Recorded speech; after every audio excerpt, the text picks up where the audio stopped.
오늘 저와 여러분에게 주시는 하나님의 말씀은 마태복음 13장 1절에서 9절 말씀으로 열매 맺는 신앙생활, 이런 제목으로 하나님 말씀 선포하겠습니다. 오늘도 오직 예수님입니다.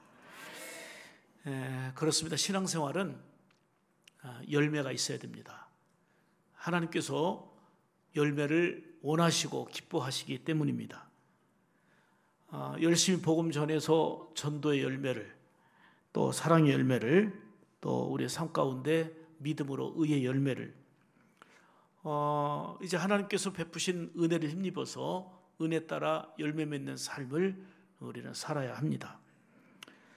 예수님께서는 하나님 나라의 복음을 전파하실 때에 그 백성들이 잘 알아듣도록 비유를 통해서 말씀을 하셨습니다. 오늘 본문도 씨 뿌리는 비유입니다. 이 비유는 하나님의 나라에 관한 내용을 설명하기 위해서 쉽게 비유를 쓰신 것입니다. 비유는 어떤 실체를 설명하기 위한 보조수단, 이게 바로 비유지요.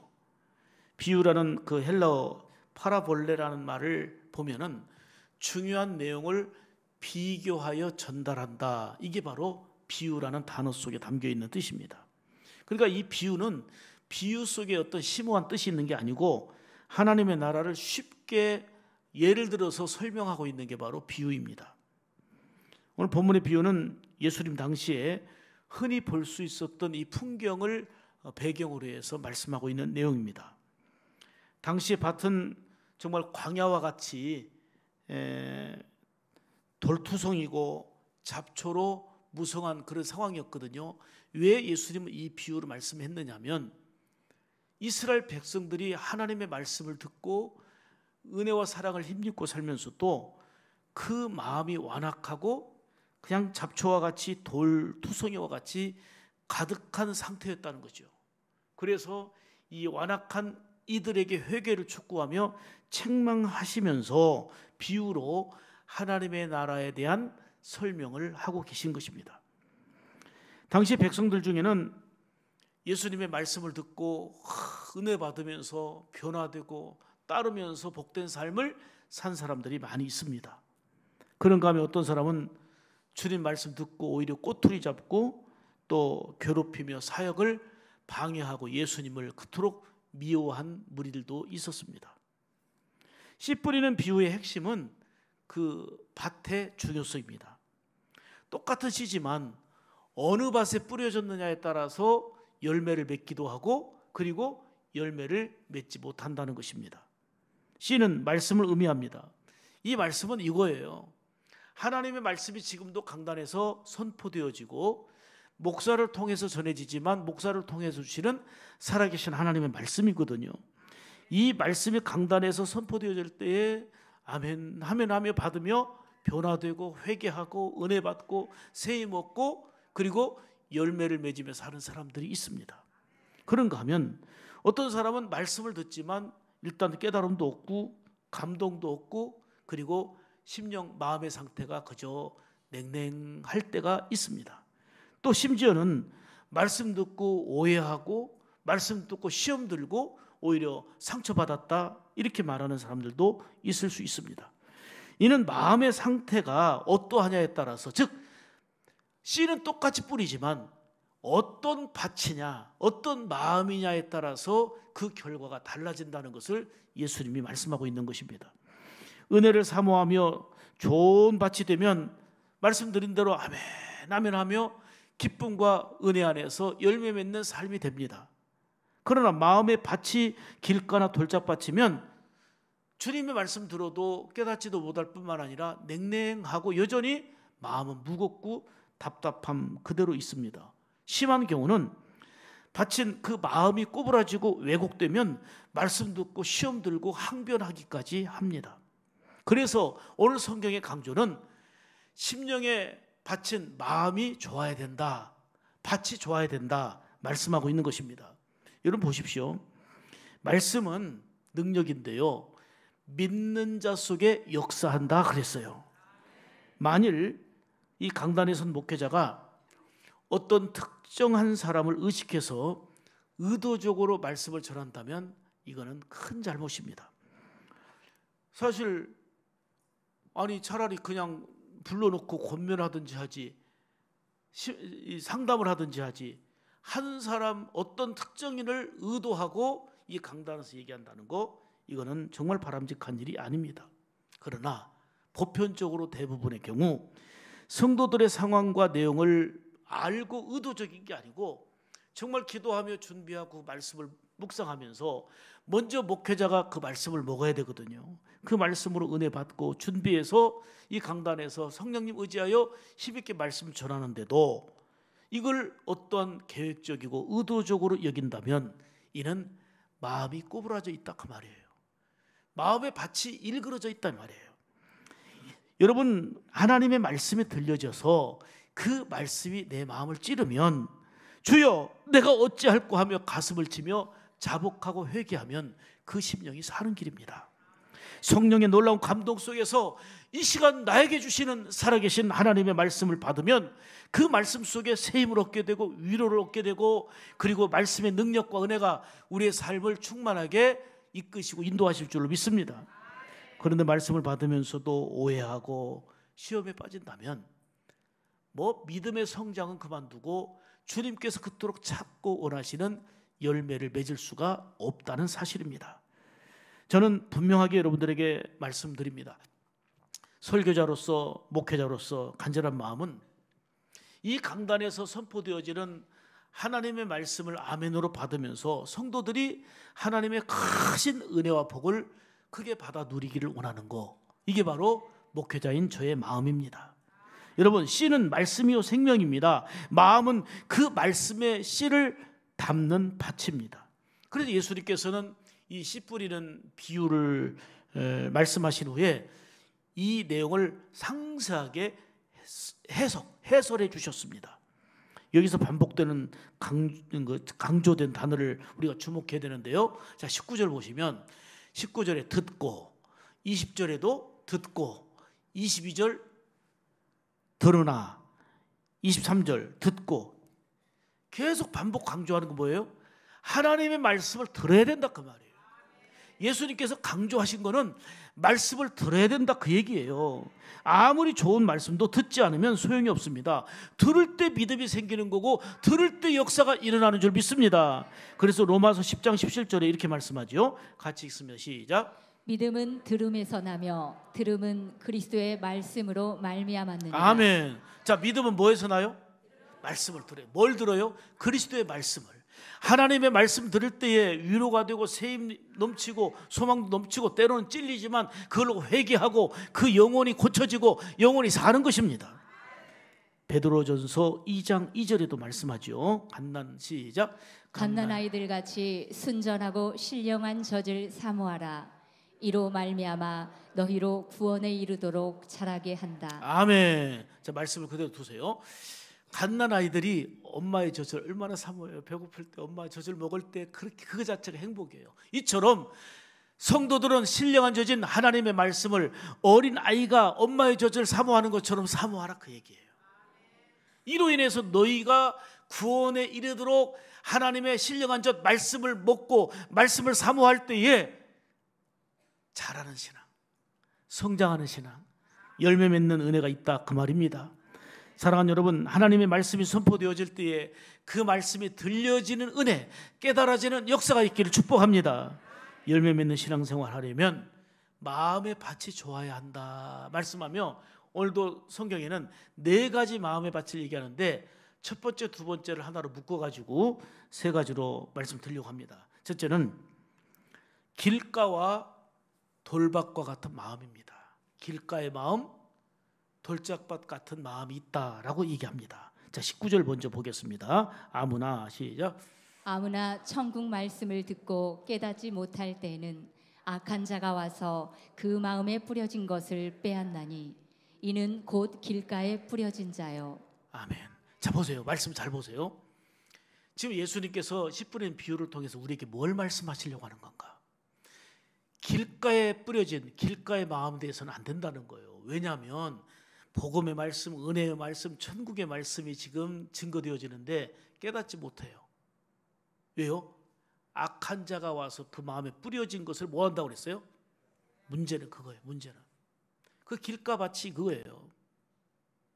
하나님의 말씀을 통해서 그 생명이 살고 은혜 받고 도전 받고 복된 삶을 살아가는 거, 이게 하나님의 마음이거든요. 원하는 거거든요. 그런데 사단은 어떻게 하든 성도들이 말씀 안에 살기를 싫어해요. 말씀 속에서 하나님의 뜻대로 살아가는 복된 삶을 절대로 싫어하기 때문에 방해하는데, 그 방해의 첫 번째 내용이 뭐냐? 말씀을 못 먹게 하는 거예요. 말씀을 못 듣게 하는 거예요. 아니, 뿌려진 말씀도 빼앗아 간다니까요. 그래서 이 사단의 방해가 있음을 우리 주님께서는 친히 말씀하고 있는 것입니다. 길가에 떨어진 씨는 악한 자들이 빼앗아 먹어버립니다. 그 악한 자가 바로 마귀예요.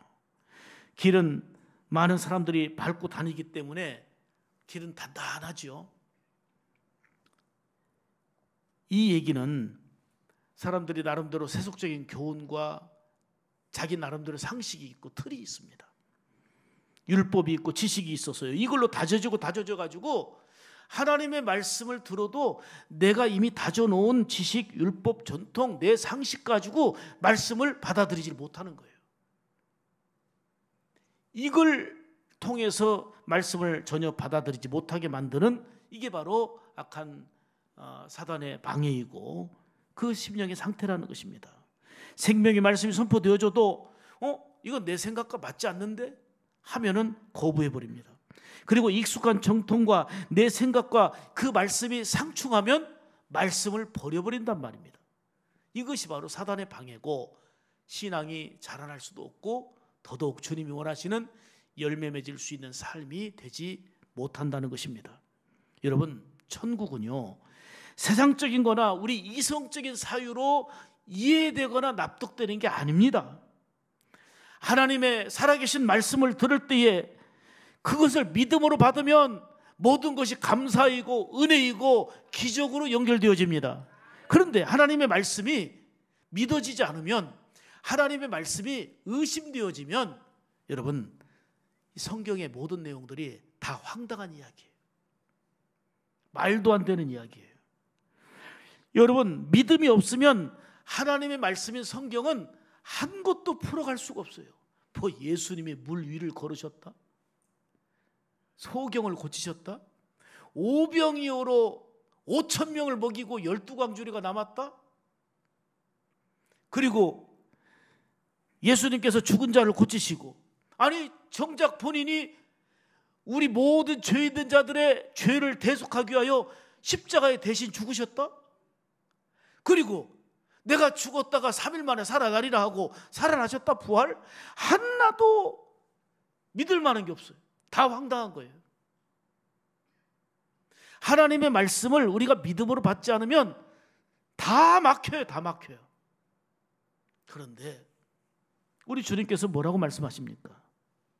하나님의 말씀을 받고 그 말씀을 믿으라. 그 믿음대로 살아라.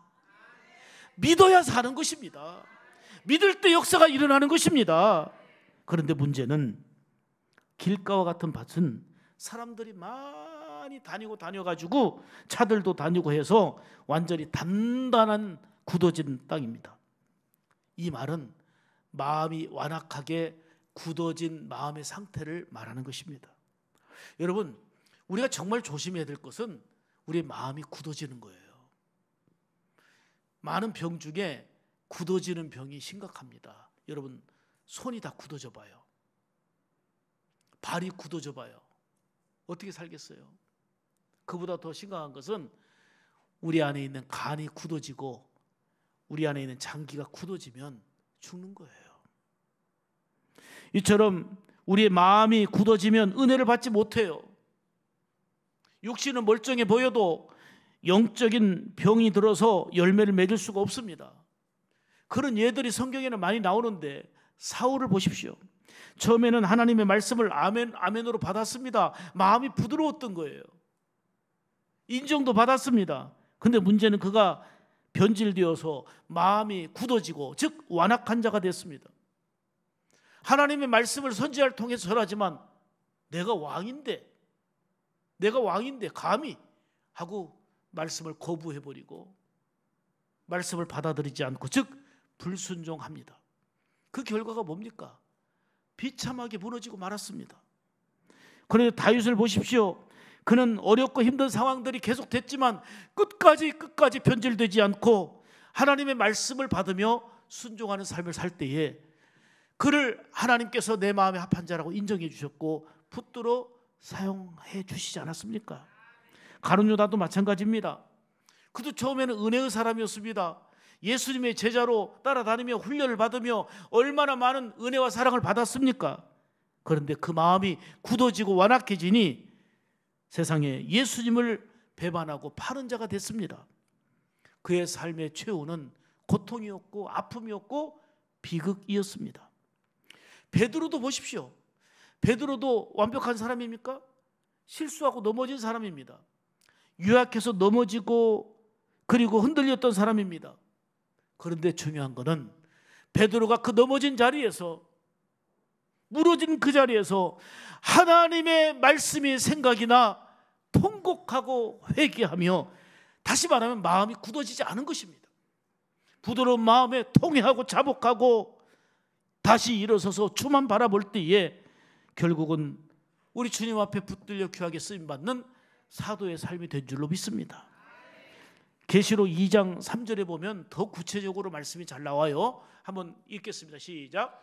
내가 참고 내 이름을 위하여 견디고 게으르지 아니한 것을 아노라. 그러나 너를 책망할 것이 있나니 너의 처음 사랑을 버렸느니라. 그러므로 어디서 떨어졌는지를 생각하고 회개하여 처음 행위를 가지라.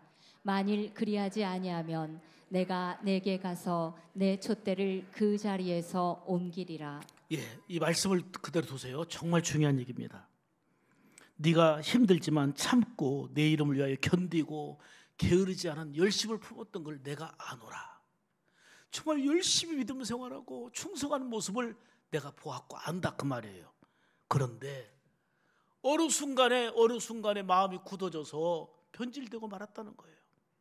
그렇게 열심히 기도하고 선한 일하고 봉사하고 예배생활하고 하나님 기뻐하는 일을 하더니 어느 순간에 마음이 굳어져서 내가 너에게 책망할 것이 있느니 너의 그 처음 사랑을 버렸구나.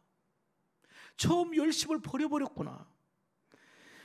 네가 지금 믿음이 어디서 떨어졌는지를 생각하고 회개하여 처음 신앙을 회복하라. 그렇지 않으면 내가 너에게 준 축복의 촛대 있지 않나, 그거를 열심히 있는 사람에게 옮겨버리겠다는 거예요. 충성하는 사람에게 옮겨버리겠다는 거예요. 너의 충성과 헌신을 내가 다 보고 안다. 그런데 왜 지금 무너졌느냐? 왜 무디어졌느냐? 내가 이를 책망하노니 그 믿음이 어디서 떨어졌는가를 생각하라. 어디서부터 미끄러졌는지를 돌이켜보고 다시금 처음 사랑을 회복하라. 아멘. 주님의 살아계신 말씀이 우리 심령에 새겨져야 돼요. 이 말씀을 들어야 되는데 길가밭이 되면 완악해서 말씀이 튕겨나가요. 말씀이 내 안에 들어오질 않는 거예요. 마음이 굳어지지 않으려면 첫사랑을 회복하라 하신 것입니다. 말씀을 받을 때에 내 심령이 성령의 감동과 역사 속에 뜨거워지는 새로움의 역사가 있어야 될 줄로 믿습니다. 그러나 길가와 같은 마음은 굳어져서 말씀을 받지 못하는 거예요. 악한 사단의 방해가 있다 그 말입니다. 자, 누가복음 8장 12절 보실까요?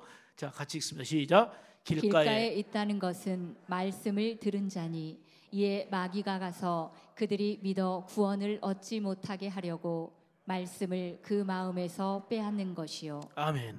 자, 보세요. 길가밭을 지금 예수님이 설명했어요. 지금 예수님이 말씀하시잖아요. 아멘 하고 들어야 되는데 마귀가 그걸 가만두질 않아요. 아니, 하나님의 사람이 말씀 듣고 은혜 안에서 복되고 기쁘게 사는 거를 정말 싫어하는 게 마귀단 말이에요. 말씀에서 멀어지고 말씀을 받지 않고 내 생각대로 내 마음대로 그냥 내 계획대로 세상 열심으로 살아가도록, 그게 마귀의 소원인데 말씀 듣고 하나님께 열심히 하지, 말씀 듣고 선한 일 하지, 예배 생활하지, 하나님 기뻐하는 일 하지, 미쳐 죽는 거예요. 그걸 방해하는 거예요. 그래서 그들이 믿어 구원에 이르지 못하도록 말씀을 그 마음에서 뭐 한다고요? 빼앗아 버려요. 예수님의 말씀이에요. 그래서 말씀을 빼앗기지 말라 그 얘기예요. 악한 사탄은 성도들이 은혜 받아 기쁘게 살면서 열매 맺는 것을 방해하는 것입니다. 어떻게 하든 마음을 완악하게 굳어지게 만들어서 말씀을 받지 못하게 한다 그 말입니다. 그러면 우리는 각오해야 되는 거예요. 어떤 일이 있어도 하나님의 말씀을 빼앗기지 않으리라. 아멘. 또한 돌밭과 같은 마음이 되지 않도록 해야 합니다. 길가와 더불어서 돌짝밭 같은 마음이 돼서는 안 된다 하는 것을 예수님이 말씀하시는데요. 그게 20절과 21절입니다. 한번 읽습니다. 시작. 돌밭에 뿌려졌다는 것은 말씀을 듣고 즉시 기쁨으로 받되 그 속에 뿌리가 없어 잠시 견디다가 말씀으로 말미암아 환난이나 박해가 일어날 때에는 곧 넘어지는 자요. 아멘. 이거는 아까 길가에 떨어진 씨앗보다는 조금 더 발전된 단계예요. 그래서 하나님 말씀 들으면 은혜가 되고, 야, 교회 가니까 말씀도 좋고 친절하고 너무 좋으네. 참 내가 왜 이제 신앙생활 하지? 그냥 기쁘고 행복해요. 그런데 돌짝밭이기 때문에 믿음의 뿌리를 깊이 내리지 못해서 강렬한 햇빛이 쬐이고, 그리고 이런 시험, 이런 박해, 이런저런 일을 만나면 믿음의 뿌리를 내리지 못해서 흔들리고 넘어진다 그 말이에요. 그렇게 기쁘고 즐거운 것 같았는데 어느 순간에 보니까 교회도 하나 버려요. 왜요? 믿음의 뿌리를 내리지 못한 돌짝밭과 같은 마음에서 말씀을 통해서 자라고 열매를 맺어야 되는데 그렇지 못하다는 얘기예요. 대부분 처음 신자들에게 이런 현상이 많이 나타날 수 있지만 문제는 5년 되고 10년 되고 20년 됐어도 우리의 심령이 늘 돌짝밭과 같으니 말씀을 들어도 믿음의 뿌리를 깊이 내리지 못해서 이런 일에 넘어지고 저런 일에 넘어지는 일이 자주 발생하게 된다 그 말입니다. 한때는 기뻐하며 열심을 내고 충성하며 뭔가 다 할 것 같았는데 그 속에 말씀의 깊이가 없기 때문에, 확신이 없기 때문에 어떤 일로 인하여서 흔들리고 그리고 시험에 빠지는 일들이 참 많습니다. 씨 뿌리는 비유의 교훈은 길가나 돌짝밭과 같은 마음이 되면 성장할 수 없고 열매를 맺을 수 없다는 것을 예수님이 친히 비유로 쉽게 말씀하신 것입니다. 여러분, 마음 안에 있는 미움의 덩어리, 분노의 돌덩어리, 이런저런 각종 이유의 상처의 돌덩어리, 어떤 경우는 열등감의 돌덩어리, 남이 잘 되는 것을 도무지 볼 수 없는 시기와 질투의 돌덩어리 등이 가득해서 그 돌밭에 말씀이 깊이 뿌리 내리지 못하니까 잠깐 순간적으로는 기뻐하고 즐거운 것 같은데 더 이상 자라지 못하고 열매를 맺지 못하는 것입니다. 그러므로 주님은 돌 같은 내 마음을, 그 상처를 주님의 말씀과 의대로 치유받아야 됨을 말씀하는 것입니다. 하나님의 말씀이 들려져야 믿음이 성장하게 되고 하나님이 기뻐 원하시는 열매 맺는 삶이 될 줄로 믿습니다. 하나님의 말씀은 능력입니다. 말씀은 상처받은 마음의 돌을 깨트리고 치료하는 권세와 능력이 살아계신 하나님의 말씀입니다. 그러므로 말씀이 들려져야 되는 것입니다. 널리 울리어 퍼지는 생명의 말씀은 마음의 용서와 평안을 골고루 주나니 다만 예수 말씀 듣고 복을 받네. 아름답고 귀한 말씀 생명샘이로다.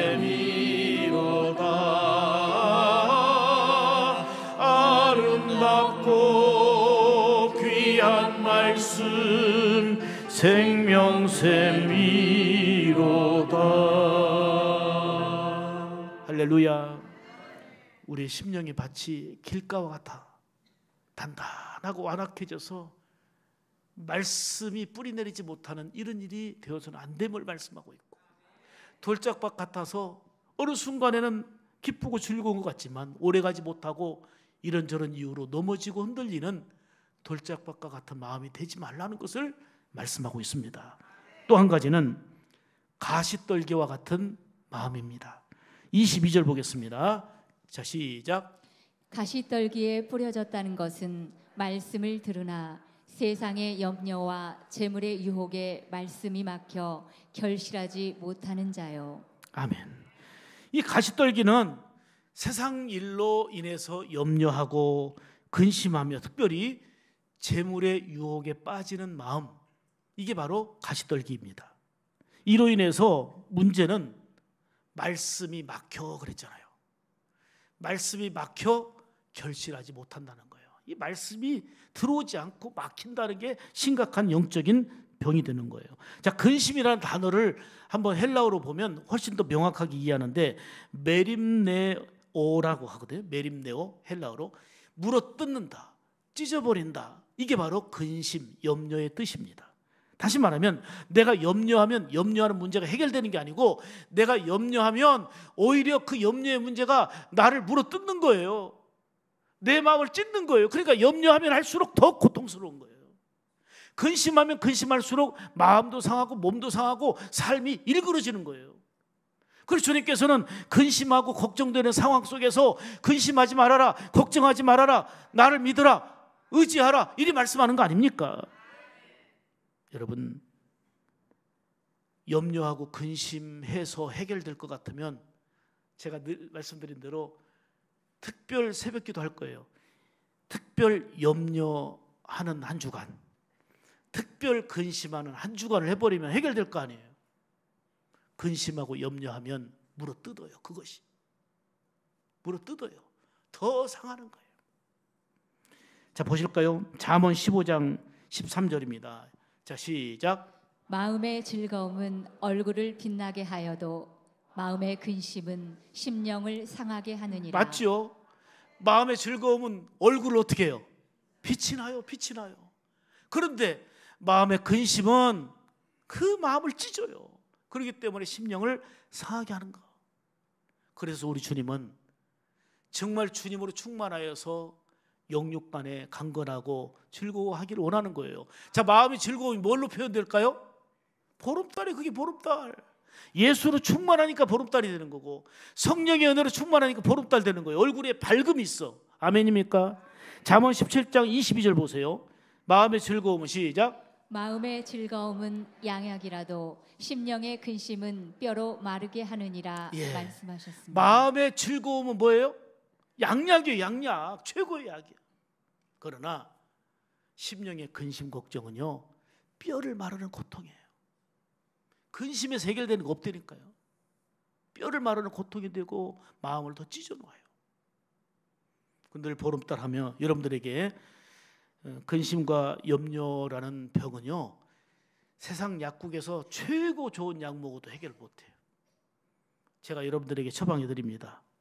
신약과 구약을 드립니다. 아멘입니까? 하나님 말씀이 들어가야 되는 거예요. 그래야 평안해지고 위로가 있고, 눈물이 나도 이거는 비참한 눈물이 아니고 위로의 눈물이 되고, 다시금 변화는 하나도 없어. 환경은 여전히 근심 걱정했던 환경은 그대로인데 그거를 보는 눈이 달라지고 하나님이 함께 하심을 보기 때문에 심령의 즐거움이, 기쁨이 솟구치는 거예요. 그게 믿음의 능력인 줄 믿습니다. 보세요. 미국에 그 유명한 프린스턴 대학이 있는데 판매 그 연구팀이, 대학 판매 연구팀이 연기자 150명을 상대로 해서 이 물건 판매하는 거를 이렇게 실험을 했습니다. 어떻게 실험했냐면은 세 부류로 나눴어요. 이 한쪽은 물건을 팔 때 보름달하고 판 거예요. 보름달하고 그냥 보름달하고 웃으면서 밝게 물건을 팔았는데 100% 다 팔렸어요. 그런데 사람이 오는 둥 있는 둥 그냥 표정 없이 파는 사람들, 일부러 연기한 거예요. 물건은 좋아, 다 좋아. 30% 팔려, 30%. 그런데 일부러 이 연기자들이 실험하기 위해서인데 저 사람 오면 기분 나쁜 것처럼 인상 찌푸리고 응? 인상 찌푸리고 막 이러고 화난 표정으로 했더니 하나도 안 팔렸어요. 물건은 다 똑같은 거예요. 이건 대학에서 실험했기 때문이 아니라 이 상식적인 거예요. 똑같은 물건, 좋은 물건인데 보름달하고 파니까 다 팔려. 우리 인생이 예수로 충만해서 환경은 각기 달라. 사는 형편은 각기 달라. 그러니까 믿음이 있으면 더 어렵고 힘든 중에도 감사하고 기뻐하지만 믿음이 없으면 더 좋은 환경에 살고 더 풍성한 환경 속에서도 근심에 찌르는 고통을 이기지 못하고 산다니까요. 진정한 행복은 그 환경과 조건에 있는 게 아니고 주의 은혜로 말씀으로 가득하고 채워질 때에 바로 그 모든 것을 이겨내는 놀라운 능력과 은혜가 되는 줄 믿습니다. 염려가 바로 가시떨기예요. 가시떨기는 또 오늘 성경이 뭐라고 그래요? 재물의 유혹이다 그랬어요. 여러분 살면서 재물, 물질은 대단히 필요하지만 물질 갖고 염려하고 물질 갖고 욕심 부리고 탐심 가운데 있으면 심령이 천국이 돼요? 아니에요. 늘 지옥이 되는 거예요. 해결도 안 되고 지옥의 삶이 되는 거예요. 그래서 이런 재물의 유혹이 삶을 무너지게 하는 거예요. 왜요? 사람의 욕심은 한이 없어요. 끝이 없단 말입니다.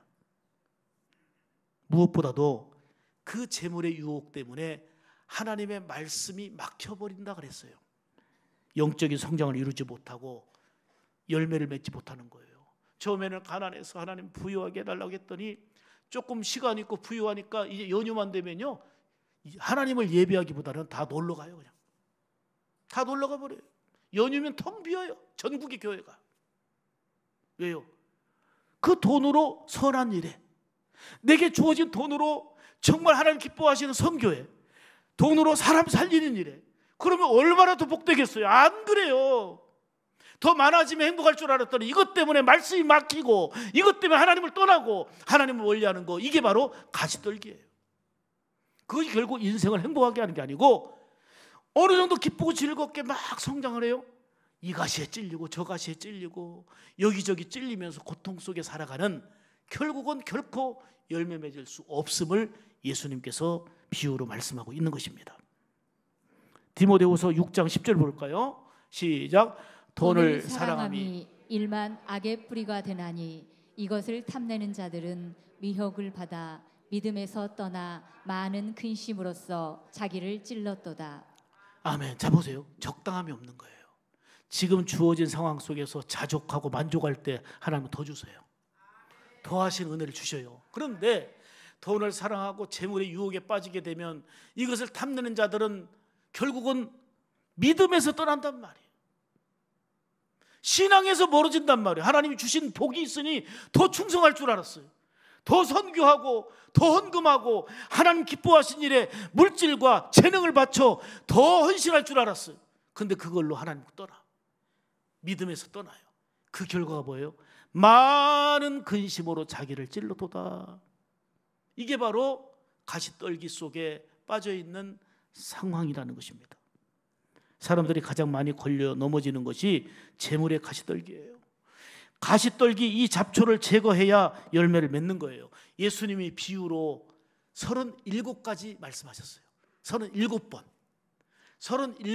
비유로 말씀하셨는데 그 중에 17번이 돈에 관한 비유, 재물에 관한 비유예요. 그만큼 사람들이 돈의 노예가 되고 돈 때문에 즐거웠다가 돈 때문에 근심했다가 이 돈 때문에 결국은 믿음에서 떠나고 근심 가운데 자기를 찌르는 고통을 겪고 있으니 37번의 비유 가운데 17번을 이 재물에 관한 비유로 말씀하고 있는 것입니다. 오직 돈을 좋아하니 이런 말까지 나오겠습니까? 어떤 한 부인이 이제 출산을 앞에 두고 병원에 갔는데 이제 뭐 의사가 그래요. 그 아기 출산을 해야 되니까 힘을 주라고 하니까 막 온갖 힘을 쓰며 아프다고 막 소리를 치는데도 아기가 나올 듯 말 듯 안 나오는 거예요.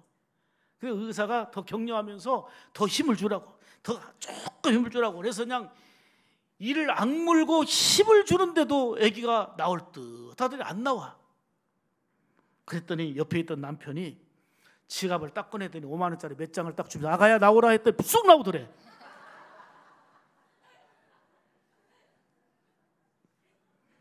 얼마나 돈을 좋아하면 이런 얘기가 나오겠어요. 현대인들이 가장 좋아하는 금이 있다고 그러죠. 지금, 현금, 입금.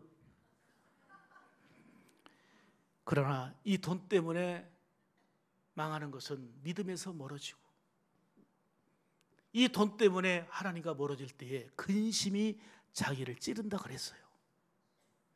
그것이 행복을 줘야 되는데, 소망을 줘야 되는데 근심이 자기를 찌르는 결과를 초래한다는 거예요.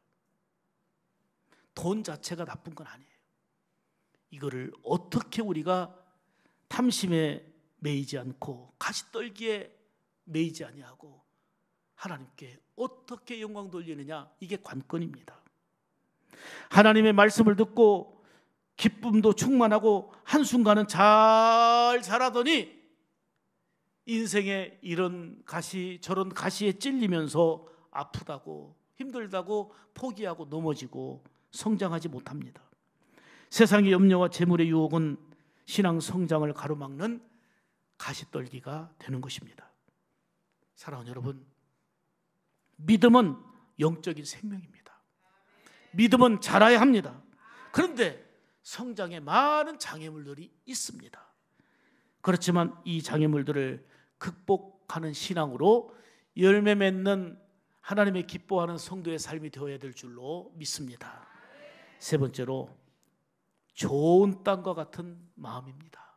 좋은 땅, 옥토지 옥토. 23절 보겠습니다. 시작. 좋은 땅에 뿌려졌다는 것은 말씀을 듣고 깨닫는 자니 결실하여 어떤 것은 100배, 어떤 것은 60배, 어떤 것은 30배가 되느니라 하시더라. 크게 하면 합시다. 아멘. 좋은 땅에 뿌려졌다는 것은 그 말씀을 들을 때 어떠한 자예요? 깨닫는 자예요. 말씀 들을 때 깨닫는 역사, 말씀이 들려지는 은혜가 있기를 주의 이름으로 축복합니다. 그럴 때에 100배, 60배, 30배의 결실이 있다는 것입니다. 우리는 길가와 같은 굳어진 마음을 부드럽게 해야 됩니다. 돌짝밭과 같은 장애 요소를, 그 미움의 돌, 상처의 돌, 여러 가지 그러한 돌들을 하나씩 하나씩 제거해내야 합니다. 가시떨기와 같은 세상의 염려와 근심, 그리고 물질적인 탐욕에 이리 찔리고 저리 찔리며 넘어지지 말아야 합니다. 그런데 이것은 내 힘으로 잘 안 된단 말이에요. 그렇게 각오하고 결단해도 내 힘대로 내 마음대로 잘 안 된단 말이에요. 그래서 성령님, 내 안에 임하셔서 나를 도와주십시오. 늘 성령님 의지하는 거예요. 늘 십자가 붙들고 사는 거예요. 그래서 내 마음을 옥토로 만들 때에 환경은 여전히 그대로 있지만, 상황은 그대로 있지만 말씀을 듣고 깨달으면서 30배, 60배, 100배의 결실이 있을 때에 위로가 되고 기쁨이 되고 소망이 되고, 더 나아가 환경까지도 바꿔주시는 하나님의 은혜를 보게 될 줄로 믿습니다. 여러분, 열매 맺으면 기쁨이 있어요. 열매 맺으면 능력이 있어요. 또한 남들을 기쁘게 하고 남들을 행복하게 하는 삶이 돼요. 그래서 만나는 사람에게 위로가 되고 힘이 되는 성도의 삶이 된다, 그 말입니다. 무엇보다도 열매를 맺으면 하나님이 기뻐하시고 영광 받으시는 것입니다. 하나님은 오늘도 우리에게 열매를 원하십니다. 요한복음 15장 16절 보겠습니다. 너희가, 시작. 너희가 나를 택한 것이 아니요 내가 너희를 택하여 세웠나니 이는 너희로 가서 열매를 맺게 하고 또 너희 열매가 항상 있게 하여 내 이름으로 아버지께 무엇을 구하든지 다 받게 하려 함이라. 크게 하면 합시다. 아멘. 자, 우리가 하나님 택한 줄 알았더니 하나님이 우리를 먼저 택하셨어요. 택하여 세우셨는데 너희로 가서 뭐를 맺게 하도록? 열매 맺도록 우리를 택하신 거예요. 그리고 열매가 가끔 있게? 항상 열매가 있기를 원하는 게 하나님의 마음인 줄 믿습니다. 그래야 예수님 이름으로 하나님께 무엇을 구하든지 다 받게 하려 하는 마음이 우리 주님의 마음이고 하나님의 마음인 줄 믿습니다. 주님은 이 땅에 생명의 씨, 복음의 씨를 뿌리셨습니다. 오늘날도 주의 종들을 통해서 말씀의 씨앗은 계속해서 뿌려지고 있습니다. 중요한 것은 그것을 받는 내 마음의 밭의 상태가 어떠하냐에 따라서 결실이 되기도 하고 결실이 되지 않는다는 것입니다. 그래서 주님은 이 비유를 통해서 먼저 내 마음이 좋은 밭, 옥토가 되어야 됨을 말씀하고 있는 것입니다. 길가와 같은 굳은 마음, 완악한 마음, 단단해진 마음을 기경하여 부드럽게 해야 됩니다. 그것은 늘 회개하며 깨어있는 삶을 사는 것입니다. 마음에 있는 돌을 치워야 됩니다. 분노의 돌, 미움의 돌, 상처의 돌, 각종 그런 돌들을 치워야 합니다. 가시떨기와 같은 근심과 염려와 그 재물의 욕심들도 제거하여 그것이 우리를 더 이상 찌르는 고통이 되지 않도록 성장을 방해하는 이런 가시떨기의 밭이 되지 않도록 해야 합니다. 우리 심령이 좋은 밭이 되어서 하나님의 말씀의 씨가 뿌려질 때에 그 씨는 생명이 있기 때문에 아멘으로 정말 이 말씀을 받아 깨닫고 말씀대로 살아가는 가운데 여러분에게 30배, 60배, 100배의 결실이 있는, 즉 열매 맺는 신앙으로 하나님의 기쁨 되어 살아가는 여러분의 삶이 되기를 주님의 이름으로 축복합니다.